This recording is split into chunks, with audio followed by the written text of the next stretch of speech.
Thank you and welcome back to the second segment of the show for today. We're talking to Mr. Ron Crowder, and he's given us some information in reference to the status of HIV and AIDS in Nashville. And Mr. Crowder, I would imagine when we talk about the status of HIV and AIDS in Nashville, we can generally say the same thing in reference to that if this is current in Nashville, that this is probably the same situation everywhere. That's why we wanted to approach it from that perspective. Well, Nashville is a little unique in that, number one, we're in the South. Right now, it's approximately 21,000 people living with HIV in the city. About 200 people get infected each year. While HIV in Nashville is down by approximately 30%, and it has been over the last 4 or 5 years, we still are the 22nd city, number 22 in the United States with the highest HIV rate. And that's due to poverty, being in the South, lack of education, lack of appropriate health care. That's a lot of many reasons. Drug use. And drug use is a good segue for what I need to say now. Right now, although needle exchange is not legal in Nashville, we know that needle exchange reduce HIV rates in the injection drug use population.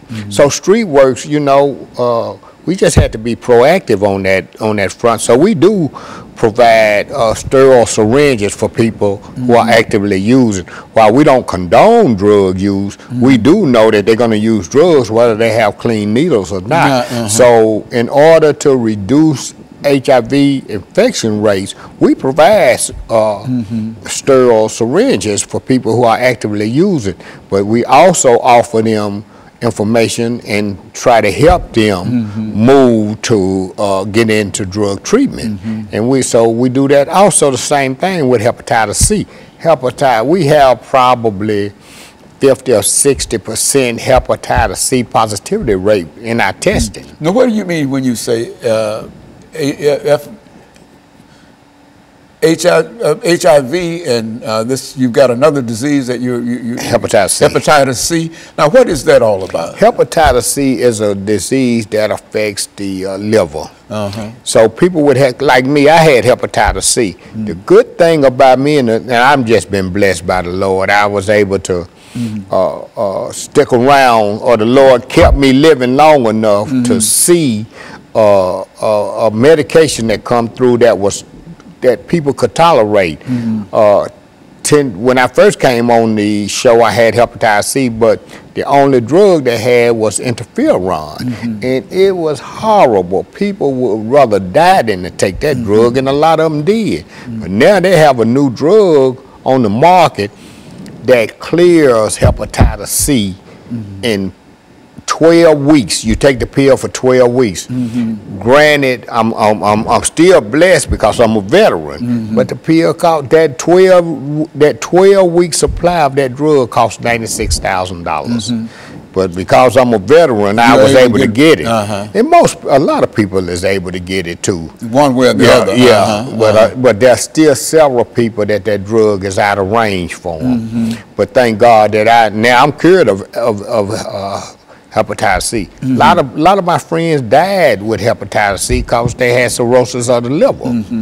But also, the other thing is, and if we can get, and people talk to me about all the time, aren't you promoting drug use? And I say, look, no, we're not promoting drug use because we give away clean syringes. They're going to use drugs anyway. One way or the other. Whether they have to use a sterile syringe or whether they share a syringe with somebody else, they're going to shoot the dope. And my job is to keep them healthy long enough that I can get them the help that they need through drug treatment. And so that's why we do needle exchange. The other thing, and I was going to say, yeah, Nashville is the 22nd number 22 in the country for HIV infection. We have approximately, I said, 21,000 people. The other thing was the reason we can see the end of AIDS is because they have a new intervention called PrEP, P-R-E-P, and that's pre-exposure prophylaxis.